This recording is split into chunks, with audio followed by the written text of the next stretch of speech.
Hello students, this is Raj Yadav and welcome to smart CG update. तो आज के इस वीडियो में हम लोग ये देखने वाले हैं कि जो प्री बीएड और प्री डीएलएड के लिए जो प्रवेश परीक्षा के लिए जो भी सिलेबस दिया गया है उस सिलेबस के बारे में हम लोग देखने वाले हैं। तो आप लोग यहाँ पर से देख सकते हैं, ये डीएलएड 2021 के लिए पाठ्यक्रम है, यानी कि सिलेबस है। जो भी आप डीएलएड या फिर बीएड के जितने भी स्टूडेंट हैं जो बीएड की प्री बीएड की परीक्षा दिलाना चाहते हैं, यानी कि बीएड में प्रवेश पाने के लिए जो भी एंट्रेंस एग्ज़ाम होता है उसका सिलेबस है ये, बीएड और डीएलएड दोनों के लिए। ठीक है, एक ही वीडियो में मैं डीएड और बीएलएड दोनों के लिए बता दूंगा, क्योंकि इसमें लगभग 80% जो सिलेबस है, 90% जो सिलेबस है वो लगभग सेम है, और जो भी 10% अलग है मैं उन दोनों के लिए यहाँ पर मेंशन कर दूंगा। नीचे क्या अलग है वो मैं दोनों के लिए बता दूंगा। ठीक है, तो आप लोग ये मान के चलिए कि डीएलएड और बीएड, जितने भी डीएलएड और बीएड के स्टूडेंट हैं वो, ठीक है, डीएलएड और बीएड, जितने भी डीएलएड और बीएड के स्टूडेंट हैं वो इसी सिलेबस से पढ़ सकते हैं। दोनों का सिलेबस सेम है। ठीक है, मैं आगे बीएड का भी सिलेबस दिखाऊंगा, वो बिल्कुल सेम है, तो आप लोग इसी से समझ लीजिएगा। ठीक है, सबसे पहले समझ लीजिए कि आपका क्वेश्चन पेपर कितने मार्क्स का होगा। मोटा मोटा मैं पहले बता देता हूँ। सबसे पहले सामान्य मानसिक योग्यता 30 नंबर का, और सामान्य ज्ञान आपका आ जाएगा 20 नंबर का। कितने हो गए टोटल? हो गए 50। ठीक है, सामान्य मानसिक योग्यता यानी कि जो रीजनिंग जिसको आप कहते हैं, तो रीजनिंग के क्वेश्चन 30 आएंगे, और जीके जिसको आप कहते हैं जनरल नॉलेज, उसके क्वेश्चन 20 आएंगे। हो गए 50। ठीक है, 50। अब इसके बाद आपका क्या आएगा? भाग 3 में आपका आ जाता है शिक्षण अभिरुचि।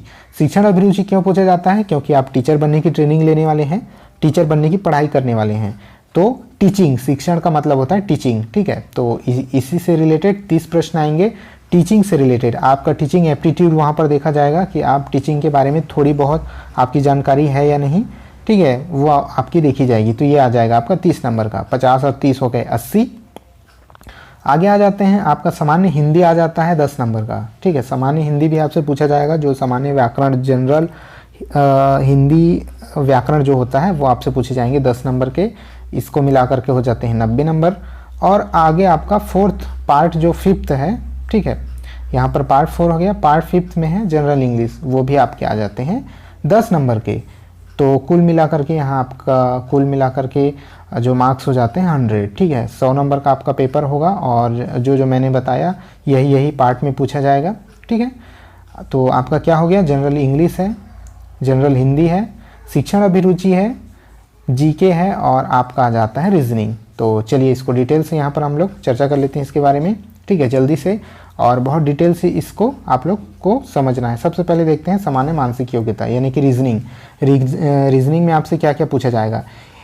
ठीक है, तर्क करना, तो आपसे तर्क करने से रिलेटेड प्रश्न पूछा जाएगा। संबंध देखना, ठीक है, संबंध जैसे कि किसका किससे क्या संबंध है, इस तरह के प्रश्न जनरली पूछे जा सकते हैं। क्योंकि ये 30 नंबर का आने वाला है तो ये हाई मार्क्स के हैं आपके। ठीक है, तो अच्छे से तैयारी करिएगा। 30 नंबर के लिए 30 प्रश्न आएंगे, तो उसके लिए आप लोग को अच्छे से तैयारी करना है। फिर है एनोलॉजी। एनोलॉजी किसको कहते हैं? क्रम, जैसे क्रमिक होता है कि आपकी जो समांतर श्रेणी या फिर इस तरह की जो श्रेणी होती है 1, 3, 5, 7, फिर आगे की जो श्रेणी होती है उसमें पूछ लिया जाता है कि 7 के बाद कौन सा अंक आएगा। इस तरह के प्रश्न आपसे पूछे जा सकते हैं। ठीक है, फिर है आंकिक योग्यता। आंकिक योग्यता यानी कि कुछ मैथमेटिकल कुछ क्वेश्चन आपसे पूछे जा सकते हैं आंकिक योग्यता में। फिर आकाशीय संबंध यानी कि आपको ध्यान लगा करके कुछ रिलेशन को आपको जोड़ना है, और बहुत सारा आकृति से रिलेटेड आपको प्रश्न पूछे जा सकते हैं। ठीक है, उसके बाद आपका आ जाता है इन कारणों का परीक्षण करने के लिए सामान्यतः इस प्रकार के प्रश्न पूछे जाते हैं। विषमता को पहचानना, अलग पहचानना, 4 ऑप्शन दे दिया जाता है, उसमें से एक ऑप्शन अलग होता है, उसको आपको पहचानना होता है। आंकिक श्रेणी जैसे कि मैंने बताया भी 1, 3, 5, 7 वाला, उस तरह की श्रेणी से रिलेटेड प्रश्न पूछा जाता है। फिर अक्षर श्रेणी, अक्षर भी श्रेणी पूछी जा सकती है, A, C, E इस तरह का दे दिया जाएगा, और नेक्स्ट वाला आपसे पूछ लिया जाएगा कि इसके आगे क्या होगा। ठीक है, इसी तरह आ जाता है आपका अक्षर, अंक और चित्रों द्वारा संबंध देखना। अक्षर, अंक और चित्रों द्वारा संबंध देखना, इसका इससे क्या रिलेशन है, जैसे ए और डी का दे दिया जाएगा, उसी का रिलेशन आगे 4 ऑप्शन दे दिए जाएंगे, उनमें से एक सही रहेगा। इस तरह का कुछ प्रश्न आपसे पूछा जा सकता है। ठीक है, फिर है सांकेतिक भाषा। कुछ छुपी हुई भाषा से रिलेटेड प्रश्न आ जाते हैं। ठीक है। आप जो भी बुक खरीदेंगे, मैं बुक के बारे में आगे के वीडियोज़ में बताऊँगा, तो चैनल को सब्सक्राइब जरूर कर लीजिएगा कि आपको कौन सा बुक खरीद करके उससे तैयारी कर सकते हैं आप लोग। ठीक है, तो चैनल को सब्सक्राइब जरूर कर लीजिएगा। तो सांकेतिक भाषा से रिलेटेड प्रश्न पूछे जा सकते। तो एक एग्जांपल के लिए मैं आपको बता देता हूं कि जैसे कि एक क्वेश्चन पूछा जा सकता है कि CAT यानी कि कैट को एक कोड लैंग्वेज में DAG कहा जाता है। ठीक है, तो BAT को कोड में क्या कहा जाएगा, इस तरह का कोई एक संबंध आपसे पूछ लिया जाता है। ठीक है, सांकेतिक भाषा CAT को अगर DAG कहा जाएगा तो BAT को क्या कहा जाएगा, बैट को क्या कहा जाएगा, इस तरह का एक क्वेश्चन आपसे पूछ लिया जाता है जनरली। ठीक है, फिर आगे आ जाते हैं छुपे हुए चित्र।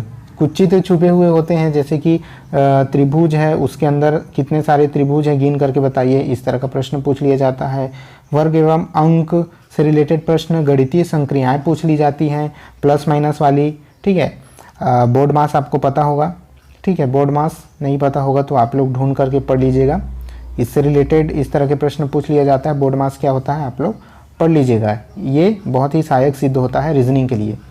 फिर आगे है चित्रों का मिलान करना, घन संबंधी विभिन्न प्रकार के पैटर्न से रिलेटेड क्वेश्चन, इस तरह के क्वेश्चन जो हैं रीजनिंग में आपसे जनरली पूछ लिए जाते हैं। अब आ जाते हैं हमारे पार्ट 2 में सामान्य ज्ञान, भाग 2 में है सामान्य ज्ञान, और सामान्य ज्ञान 20 नंबर का पूछा जाएगा। और इसमें क्या क्या पूछे जाएंगे, भारतीय इतिहास में क्या क्या है, संस्कृति का विकास, ऐतिहासिक घटनाएं, भारतीय स्वतंत्रता का इतिहास। स्वतंत्रता का इतिहास क्या होता है, 1857 से लेकर के 1945 तक की जो क्रांति चली हुई है स्वतंत्रता संग्राम के लिए, उससे रिलेटेड क्वेश्चन पूछ लिया जाता है। फिर आपका है 1947 से के बाद का घटनाक्रम, सुधार आंदोलन, राष्ट्रीय एकता, इस तरह के प्रश्न आपसे पूछ लिए जाते हैं। फिर है नागरिक शास्त्र यानी कि राजनीति विज्ञान जो होता है उससे रिलेटेड क्या प्रश्न पूछे जाते हैं, मौलिक कर्तव्य और मौलिक अधिकार से रिलेटेड। ठीक है, शिक्षा से रिलेटेड, भाषा, सांस्कृतिक विविधता, राष्ट्रीय प्रतीक, राष्ट्रीय व्यक्तित्व, जो मेन व्यक्तित्व होते हैं उनके बारे में पूछ लिया जाता है, नेता लोग के बारे में। फिर है लोकसभा राज्यसभा, इससे रिलेटेड प्रश्न, और मुख्य संवैधानिक प्रावधान क्या क्या हैं, कौन कौन से जो भी नियम वगैरह बने हुए हैं। ठीक है, ये सभी पूछ लिए जाते हैं इससे। फिर अर्थशास्त्र, सामाजिक एवं आर्थिक विकास, अर्थशास्त्र में सामाजिक और आर्थिक विकास, जनसंख्या परिप्रेक्ष्य। ठीक है, उसके बाद सकल राष्ट्रीय उत्पादन, आप लोग को पता होगा, जीडीपी क्या होता है, एनएनपी क्या होता है। ठीक है, और इस तरह से रिलेटेड आपसे जो होता है क्वेश्चन पूछ लिया जाता है। राष्ट्रीय उत्पाद, प्रति व्यक्ति आय, शिक्षा का बजट, राष्ट्र एवं राज्य, नियोजन प्रक्रिया, कृषि ग्रामीण विकास, औद्योगिक एवं व्यापारिक विकास, भारतीय अर्थव्यवस्था। ठीक है, इसके अलावा है बैंकिंग प्रणाली, जो बैंक से रिलेटेड क्वेश्चन है वो अर्थशास्त्र में आते हैं, याद रखिएगा। बैंकिंग प्रणाली, रोजगार समस्या, वर्तमान आर्थिक घटनाक्रम, ये सभी चीज़ें आपसे पूछ लिए जाएंगे। अब आ जाते हैं भूगोल में क्या क्या पूछा जा सकता है, प्राकृतिक संसाधन, पर्यावरण चेतना, वनस्पति एवं प्राणी समूह, वनस्पति एवं प्राणी समूह, मिट्टी और उसके प्रकार, खनिज, भारत के राज्य और उनकी भौगोलिक स्थिति। ठीक है, भौगोलिक स्थिति, खासकर छत्तीसगढ़ के बारे में जरूर पढ़ के जाइएगा, छत्तीसगढ़ से रिलेटेड भी इसमें प्रश्न आ सकते हैं भूगोल में। ठीक है, अब आ जाते हैं हम किसमें, सामान्य विज्ञान में, साइंस में, जनरल साइंस में। तो इसमें क्या क्या है, मुख्य आविष्कार और उसके आविष्कारक आ जाते हैं, जन विज्ञान आंदोलन, स्वास्थ्य विज्ञान एवं जनसंख्या चेतना, जीवन की गुणवत्ता, ये सभी चीज़ें विज्ञान के अंतर्गत आएगी। इसके अलावा खेल शिक्षा, योग शिक्षा, मूल्य शिक्षा, इससे रिलेटेड प्रश्न आपके आ सकते हैं। खेलकूद से रिलेटेड, भारत की विभिन्न शिक्षा से संबंधित आयोग, जो भी शिक्षा से रिलेटेड जो आयोग होते हैं, ठीक है, उनको पढ़ लीजिएगा, क्या क्या आयोग अभी तक बने हुए हैं शिक्षा से रिलेटेड। फिर है शिक्षा की नीतियाँ, उसकी समीक्षा, औपचारिकता, पूर्ण साक्षरता अभियान, सतत शिक्षा संबंधी रिपोर्ट, शैक्षिक तकनीक, विभिन्न नवाचार प्रोजेक्ट और शिक्षा में प्रयोग, शिक्षा का लोक व्यापीकरण, प्रारंभिक शिक्षा का लोक व्यापीकरण, सबके लिए शिक्षा, जिला प्राथमिक शिक्षा कार्यक्रम, यानी जितने भी शिक्षा से रिलेटेड कार्यक्रम हैं उनको आपको पढ़ना है। सर्व शिक्षा अभियान है, राष्ट्रीय माध्यमिक शिक्षा अभियान है, राष्ट्रीय पाठ्यचर्या की रूपरेखा 2005, ये इंपॉर्टेंट है, राष्ट्रीय पाठ्यचर्या की रूपरेखा 2005, इसको कहीं से भी आप लोग बहुत अच्छे से पढ़ सकते हैं, यूट्यूब वगैरह से या गूगल में सर्च करके। फिर सतत एवं व्यापक मूल्यांकन क्या होता है, इससे रिलेटेड प्रश्न आता है, ये भी इंपॉर्टेंट है। निःशुल्क एवं अनिवार्य शिक्षा का अधिकार कानून 2009, राष्ट्रीय अध्यापक शिक्षा परिषद, ठीक है। उसके अलावा राष्ट्रीय शैक्षिक अनुसंधान और प्रशिक्षण परिषद जो NCERT है वो, ठीक है, NCERT का ये एक्सपेंड जो है फॉर्म है। फिर है राष्ट्रीय शैक्षिक योजना एवं प्रशासन विश्वविद्यालय राज्य शैक्षिक अनुसंधान और प्रशिक्षण परिषद, राज्य शैक्षिक अनुसंधान यानी कि जो SCERT है हमारा, SC, ठीक है, माफ़ कीजिएगा, SCERT। तो ये जो होता है उससे रिलेटेड एक सामान्य जानकारी आपको होनी चाहिए। फिर है खेल कूद योग एवं उपलब्धि शाला स्वच्छता एवं शाला प्रबंधन, तो ये सभी चीज़ें इसके अंतर्गत आ जाती हैं। अब नंबर 3 जो है आपका आ जाता है मेन पॉइंट, ये है शिक्षा अभिरुचि, ये आता है आपका 30 नंबर का, ठीक है। तो इसके अंतर्गत क्या क्या पूछा जा सकता है, इसके अंतर्गत ये DLED के लिए है, ठीक है, DLED के लिए शिक्षण अभिरुचि के अंतर्गत निम्न कार्य व शिक्षा शास्त्र सम्मिलित हैं। इसको शिक्षा शास्त्र कहते हैं, पेडागोजी।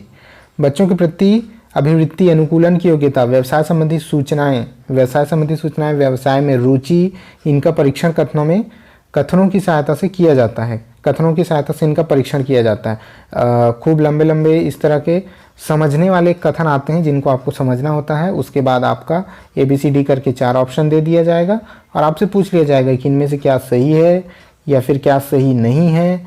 इस तरह से क्वेश्चन आपसे पूछ लिए जाते हैं जनरली, ठीक है। तो इसको अच्छे से पढ़िएगा, जो भी बुक आप खरीदेंगे उसमें से अच्छे से इस पोर्शन को करिएगा, क्योंकि ये 30 नंबर, चूँकि ये सब्जेक्ट जो है नया होता है इसलिए बच्चों को थोड़ा दिक्कत जाता है, इस वजह से इसको अच्छे से पढ़ लीजिएगा। फिर आगे है शिक्षा शास्त्र से संबंधित प्रश्नों में, इसको मैं पढ़ के बता देता हूँ। शिक्षा शास्त्र से संबंधित प्रश्नों में 6 से 11 आयु वर्ग के बच्चों के शैक्षिक मनोविज्ञान, 6 से 11 आयु वर्ग, तो ये वही आयु वर्ग है जो जिनको DLED वाले पढ़ाएंगे, ठीक है। कक्षा 1 से 5 तक के जो बच्चे होते हैं वही 6 से 11 आयु वर्ग के अंतर्गत आते हैं, इसको ध्यान रखिएगा। तो ये DLED वालों के लिए है। तो B.Ed के लिए क्या हो जाएगा, B.Ed के लिए ये हो जाता है 12 वर्ष से 18 वर्ष तक हो जाता है, ठीक है। 12 से 18 जनरली मान के चलिए, 12 से 18 या फिर 12 से 15 इतने आयु वर्ग के बच्चों के लिए जो कि कक्षा 6 से 8 के होते हैं, ठीक है। तो जो B.Ed वाले होते हैं वो 6 से 8 वालों को पढ़ाते हैं, इस वजह से यहाँ पर आयु वर्ग चेंज हो जाएगा, 12 से 15, 16 ये आ जाता है, ठीक है। तो इतने आयु वर्ग के बच्चों के शैक्षिक मनोविज्ञान और उनके सीखने एवं सिखाने की प्रक्रिया आदि की जानकारी आधारित होती है। इस विषय की तैयारी करते समय बच्चों की व्यक्तिगत विभिन्नताओं के बारे में समझ और उनकी आवश्यकताओं के आधार पर शिक्षण अधिगम प्रक्रिया का निर्धारण कर पाना कक्षा में सीखने की प्रक्रिया को सफल बनाने हेतु एक बेहतर सुविधादाता के रूप में, तो टीचर को आजकल क्या कहा जाता है, सुविधादाता, ठीक है। तो सुविधादाता के रूप में शिक्षक की भूमिका और विभिन्न प्रकार के कक्षागत अंतःक्रियाओं की जानकारी एवं आधुनिक शिक्षण प्रविधियों या फिर तकनीकों से संबंधित प्रश्न पूछे जाते हैं। तो ये बिल्कुल नया चैप्टर हो जाता है, इसको अच्छे से आपको पढ़ना है। हिंदी में आ जाते हैं, हिंदी में 10 नंबर के प्रश्न पूछे जाते हैं और क्या क्या पूछा जाएगा इस पर एक नज़र डाल लेते हैं। तो यहाँ पर आप देख सकते हैं क्या क्या पूछा जाएगा। वर्ण विचार, ठीक है, स्वर, व्यंजन, अक्षर, वर्तनी, लिंग, वचन, ये सभी, शब्द रचना, उपसर्ग, प्रत्यय, समास, अनेक शब्दों के एक शब्द।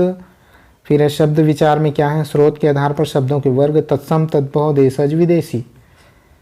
अर्थ के आधार पर पर्यायवाची शब्द, विलोम शब्द, अनेकार्थी शब्द। फिर है संज्ञा, संज्ञा के प्रकार, सर्वनाम, विशेषण, क्रिया, कारक चिन्ह। फिर है वाक्य के अंग, वाक्य के भेद, ये सभी चीज़ें आप लोग को पढ़ लेना है, ठीक है।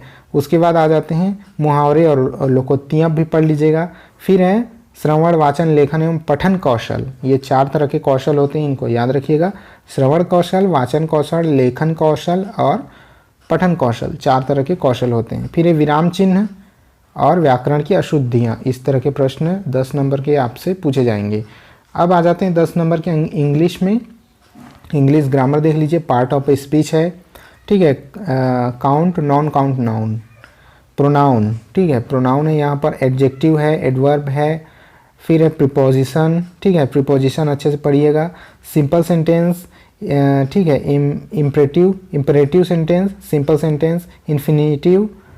उसके बाद है present participle, past participle, gerund. इतने तरह के यहाँ पर ग्रामर हैं, और भी हैं उनको आप और देख लीजिए। यहाँ पर compound sentence with and but, with and but, and but से रिलेटेड जो है कंपाउंड सेंटेंस जो आते हैं उनको पढ़ लीजिएगा, ठीक है। उसके बाद डिटर्मिनर्स हैं यहाँ पर, some, any, little, little, few, a few, इस तरह के आ जाते हैं। टेंस है आपका प्रेजेंट टेंस, पास्ट टेंस और फ्यूचर टेंस, ठीक है। यूज़ ऑफ फ्यूचर जो है फ्यूचर टाइम, इफ़ क्लास है यहाँ पर first condition, if you work hard will you pass. इस तरह का जो है आपको एग्जांपल भी दिया हुआ है। फिर क्वेश्चन फ्रेमिंग यहाँ पर है, आर्टिकल है ए एन दी, आपको पता होगा। फिर मोडाल्स हैं यहाँ पर, कैन, मे, शुड, वुड, इन चारों के प्रयोग यहाँ पर आप देख लीजिएगा।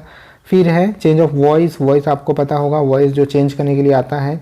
फिर है नरेशन, चेंज द नरेशन आता है आपके लिए, वो आप लोग यहाँ पर देख लीजिएगा, ठीक है। फिर है यहाँ पर वोकेबलरी, वोकेबलरी पढ़ लीजिएगा। वन वर्ड सब्सटीट्यूशन है यहाँ पर, स्पेलिंग्स हैं, अपोजिट वर्ड्स हैं यानी कि विलोम शब्द जो होता है, सफिक्स, परफिक्स यहाँ पर है, सफिक्स, परफिक्स पढ़ लीजिएगा। फिर है रीडिंग, रीडिंग से related passage with objective question, एक पैसेज दे दिया जाएगा, उससे रिलेटेड ऑब्जेक्टिव क्वेश्चन आपसे पूछ लिए जाएंगे।